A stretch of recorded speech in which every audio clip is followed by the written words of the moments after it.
विद्यार्थी मित्रांनो नमस्कार. आपल्या यूट्यूब चॅनलमध्ये सगळ्यांचं स्वागत आहे. मित्रांनो, गेल्या 3-4 महिन्यामध्ये त्या ठिकाणी विविध सरळ सेवा पदभरती परीक्षा झालेल्या आहेत आणि या पदभरती परीक्षांचा निकाल कधी लागणार याविषयी आज या व्हिडिओच्या माध्यमातून आपण चर्चा करणार आहोत. आणि त्याच्यामध्ये सगळ्यात प्रायोरिटीने किंवा सर्वाधिक प्राधान्याने आपण तलाठी पदभरतीचा निकाल आणि त्याबाबत सुरू असलेल्या न्यायालयीन केसेस वगैरे यांची सद्यस्थिती काय आहे किंवा या न्यायालयीन प्रकरणांचा किंवा खटल्यांचा काही परिणाम निकालावर होईल का किंवा पदभरतीवर होईल का याबाबत आज चर्चा करणार आहोत. त्यामुळे विद्यार्थी मित्रांनो, आपण निश्चितपणे आपल्या या सबस्क्राईब आपल्या चॅनलला करायचं आहे. त्याचबरोबर हा व्हिडिओ शेवटपर्यंत नक्की बघा. निश्चितपणे तुम्हाला तुमच्या मनामध्ये जे काही प्रश्न आहेत, शंका कुशंका आहेत, तर त्याबाबत निश्चितपणे तुम्हाला उत्तरं मिळतील. तर विद्यार्थी मित्रांनो, जी तलाठी पदभरती झालेली आहे तर त्या तलाठी पदभरतीला सद्यस्थितीमध्ये निकाल लागण्यासाठी 2 गोष्टींचा अडसर आहे. हे तुम्हाला सगळ्यांना माहिती असेलच. पहिला अडसर म्हणजे त्या ठिकाणी हायकोर्ट मुंबई या ठिकाणी जी केस त्या ठिकाणी स्पर्धा परीक्षा समन्वय समितीने दाखल केलेली आहे की याच्यामध्ये जो काही गैरप्रकार झालेला आहे तलाठी पदभरतीमध्ये, काही ठिकाणी हायटेक कॉपी करण्याचा प्रयत्न झालेला आहे, बऱ्याच ठिकाणी पेपर फुटी झाल्याचा सुद्धा गैरप्रकार त्या ठिकाणी झालेला आहे आणि काही केंद्रांवर त्या ठिकाणी उशिराने विलंबाने त्या ठिकाणी प्रोसेस सुरू झाली होती किंवा बऱ्याच ठिकाणी वेगवेगळे प्रॉब्लेम त्या ठिकाणी आलेले होते केंद्रावर. आणि याचाच एक धागा पकडून त्या ठिकाणी ही समन्वय समिती जी आहे तर त्यांनी मुंबई हायकोर्टामध्ये केस दाखल केलेली आहे की ही तलाठी पदभरती त्या ठिकाणी पुन्हा घेण्यात यावी किंवा जे काही गैरप्रकार झालेले आहेत तर त्या ठिकाणी चौकशी समिती SIT गठीत करून या गैरप्रकारांची चौकशी करण्याबाबत त्या ठिकाणी हायकोर्टात केस आहे. सद्यस्थितीमध्ये हे प्रकरण जे आहे तर ते न्यायप्रविष्ट असं प्रकरण आहे आणि लवकरच याबाबत माननीय न्यायालय, उच्च न्यायालय त्या ठिकाणी निर्णय देणार आहे. तर मित्रांनो, ही झाली पहिली केस. दुसरी केस जी आहे तलाठी पदभरतीबाबत तर त्याच्यामध्ये जे काही पेसा क्षेत्र आहे, म्हणजे जे काही आदिवासी बहुल तालुके आहेत, आदिवासी बहुल जिल्हे आहेत, तर त्या ठिकाणी स्थानिक आदिवासी कॅन्डिडेट्स किंवा आदिवासी विद्यार्थ्यांना त्या ठिकाणी जागा आरक्षण देण्याचा राज्य शासनाने निर्णय घेतलेला आहे. आणि या राज्य शासनाच्या निर्णयाला त्या ठिकाणी सुप्रीम कोर्टामध्ये, सर्वोच्च न्यायालय या ठिकाणी अपील करण्यात आलेलं आहे किंवा त्याला त्या ठिकाणी राज्य शासनाच्या विरोधात खटला दाखल करण्यात आलेला आहे.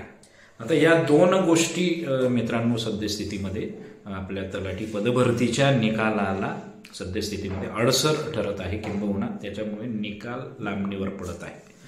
आता या ठिकाणी ज्या अप्पर जमाबंदी आयुक्त आहेत नरके मॅडम, तर यांचं सुद्धा स्टेटमेंट आपण त्या ठिकाणी वर्तमानपत्रात बघूया. त्यांनी काय स्टेटमेंट दिलेलं आहे त्याचा सुद्धा आपल्याला आधार घेता येईल. त्याच्यात त्यांचं जे स्टेटमेंट आहे तर ते म्हटलं आहे की सद्यस्थितीमध्ये सुप्रीम कोर्टामध्ये पेसा आरक्षणाबाबत सुनावणी चालू आहे, खटला सुरू आहे आणि सुप्रीम कोर्ट त्या ठिकाणी राज्य शासनाला काय निर्देश देतं त्यानुसार या परीक्षेमध्ये किंवा या आरक्षणामध्ये फेरबदल होऊ शकतात. याबाबत अप्पर जमाबंदी आयुक्त किंवा जमाबंदी विभागाने जी तलाठी पदभरती परीक्षा घेतली होती तर त्याबाबत राज्य शासनाला कळवण्यात आल्याची माहिती त्या ठिकाणी अप्पर जमाबंदी आयुक्त मॅडम यांनी दिलेली आहे. हा झाला पहिला प्रकार. त्यानंतर याबाबत जे काही पेपर फुटी प्रकरण झालेलं होतं वगैरे तर त्याबाबत सुद्धा पोलीस विभागाने संबंधित जे गैरप्रकार करणारे लोक होते तर त्यांच्यावर त्या ठिकाणी अटक करून कारवाई सुरू केलेली आहे. म्हणजे या दोन्ही गोष्टी सद्यस्थितीमध्ये सुरू असल्याची बाब आपल्याला निदर्शनास येत आहे. परंतु विद्यार्थी मित्रांनो, याची जर पार्श्वभूमी बघितली की तलाठी पदभरती जी होती तर त्याच्यामध्ये काय काय घडामोडी घडल्या किंवा या दोन्ही केसेसचा तलाठी पदभरतीवर काही परिणाम होऊ शकतो का, किंबहुना तलाठी पदभरती रद्द होऊन बऱ्याच लोकांचा जो प्रश्न आहे, जी शंका आहे की तलाठी पदभरती ही रद्द होणार का आणि पुन्हा फेर तलाठी पदभरती होणार का, याबाबत मी सुद्धा माझं मत व्यक्त करणार आहे. हे काही म्हणजे हे काही फायनल आहे किंवा अंतिम राहील असं नाही, परंतु ज्या काही घडामोडी आहेत त्यांचा अभ्यास केला असता तर त्याच्यामध्ये या बाबी आपल्या निदर्शनास येतील. सगळ्यात महत्त्वाची गोष्ट म्हणजे आपल्या सगळ्यांना माहिती आहे की मित्रांनो, तलाठी पदभरतीमध्ये त्या ठिकाणी 4466 जागा निघालेल्या होत्या, जी बहुप्रतीक्षित अशी जाहिरात होती. म्हणजे ही जाहिरात खूप 2-3-4 वर्षानंतर आलेली आणि या जाहिरातीमध्ये जागासुद्धा भरपूर देण्यात आलेल्या होत्या. तर या 4466 जागांसाठी त्या ठिकाणी जवळपास मित्रांनो 12 लाख विद्यार्थ्यांनी फॉर्म भरलेले होते. त्याच्यामध्ये 10 लाख विद्यार्थी हे पात्र ठरले आणि ॲक्च्युअल परीक्षा ही 8 लाख त्याच्या आसपास अशा विद्यार्थ्यांनी ही परीक्षा दिलेली आहे. सप्टेंबर महिन्यामध्ये 3 टप्प्यात ही परीक्षा झाली होती. जवळपास ऑनलाईन पेपरमध्ये 3 सत्रामध्ये ही परीक्षा बरेच दिवस चालली होती. त्याच्यामध्ये महसूल विभागाचे विविध अधिकारीसुद्धा नेमण्यात आलेले होते. TCS कंपनीचे अधिकारी त्या ठिकाणी नेमण्यात आलेले होते आणि जवळपास ऑनलाईन परीक्षेमध्ये 5,500 प्रश्न या परीक्षेच्या माध्यमातून विचारण्यात आलेले होते. ही झाली पार्श्वभूमी. आता मित्रांनो, हे जरी असलं तरी याच्यामध्ये जो गैरप्रकार झालेला आहे, पेपर फुटी झालेली होती, हायटेक कॉपी झालेली होती, तर याचा जो परिणाम आहे तर त्या ठिकाणी हायकोर्टामध्ये राज्य शासनसुद्धा आपली बाजू त्या ठिकाणी मांडणार आहे. राज्य शासनाने त्या ठिकाणी आपली बाजू मांडताना हे रेफरन्स तर नक्कीच दिलेले असतील की जे गुसिंगे वगैरे जे होते हायटेक कॉपी करणारे, तर त्यांना अटक करण्यात आली आहे. बऱ्याच ठिकाणी पेपर फुटी किंवा उशिराने जरी परीक्षा झालेली होती तरी संबंधित कंपनीला त्या ठिकाणी दंडसुद्धा आकारण्यात आलेला होता. या प्रतिबंधात्मक कार्यवाही त्या ठिकाणी राज्य शासनातर्फे झालेल्या आहेत. त्यामुळे जी पहिली केस आहे समन्वय समितीने जी हायकोर्टात दाखल केली आहे की फेरपरीक्षा व्हावी, तर मित्रांनो माझ्या मतानुसार किंवा ज्या काही घडामोडी मी अभ्यासल्या आहेत, बघितलेल्या आहेत, तर फेरपरीक्षा त्या ठिकाणी होण्याचे चान्सेस नगण्य आहेत, म्हणजे अतिशय कमी आहे. हायकोर्ट त्या ठिकाणी जास्तीत जास्त SIT किंवा एक चौकशी समिती त्या ठिकाणी नेमून जे काही गैरप्रकार करण्यामध्ये जे लोक असतील, आरोपी असतील, जे गुंतलेले असतील, तर त्यांच्यावर निश्चितपणे त्या ठिकाणी कारवाई होईल. हा झाला पहिल्या केसचा भाग. आणि दुसरी केस जी आहे पेसा आरक्षण जे आहे, तर आता मित्रांनो आपण सगळ्यांनी बघितलं असेल की पेसा आरक्षणामुळे म्हणजे बऱ्याचशा जिल्ह्यांमध्ये पोलीस पाटील भरती असेल, कोतवाल भरती असेल, की जे आदिवासी तालुके आहेत आणि ज्या आदिवासी तालुक्यांमध्ये महाराष्ट्र शासनाच्या अधिसूचनेनुसार पेसा आरक्षण निश्चित करण्यात आलेलं नव्हतं, तर अशा ठिकाणी भरती प्रक्रिया, म्हणजे मी स्वतः नाशिक जिल्ह्यात आता कार्यरत आहे, तर अशा ठिकाणी पेसा आरक्षण न काढल्यामुळे भरती प्रक्रिया स्थगित करण्यात आलेली होती. म्हणजे पोलीस पाटील असेल, कोतवाल असेल किंवा इतर पदभरती पेसा आरक्षणाच्या अभावी त्या प्रक्रिया सद्यस्थितीत स्थगित आहेत.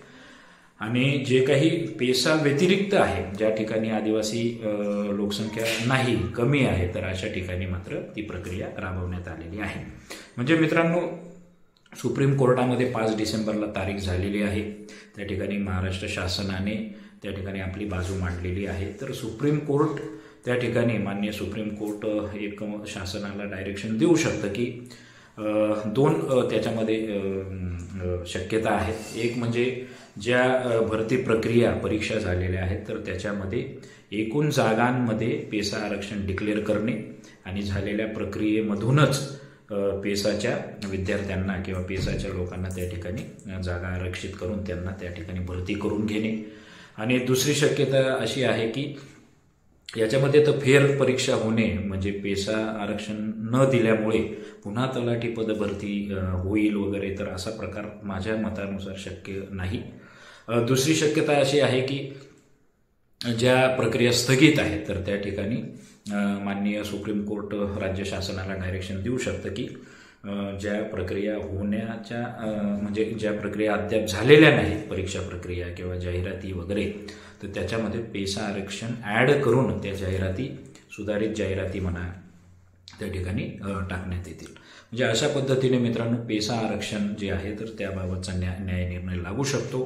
परंतु तुमच्या मनातला जो प्रश्न आहे की सर त्या ठिकाणी फेरपरीक्षा होईल का तलाठीची, आम्ही तर एवढी मेहनत घेतलेली आहे, आम्हाला तर पेपर चांगला गेलेला आहे, आमची तलाठी होण्याची शक्यता आहे, आणि या सगळ्या जंजाळामध्ये किंवा या सगळ्या धावपळीमध्ये म्हणजे आधीच 3-4 वर्ष तलाठी जाहिरातीला लागलेले आहेत.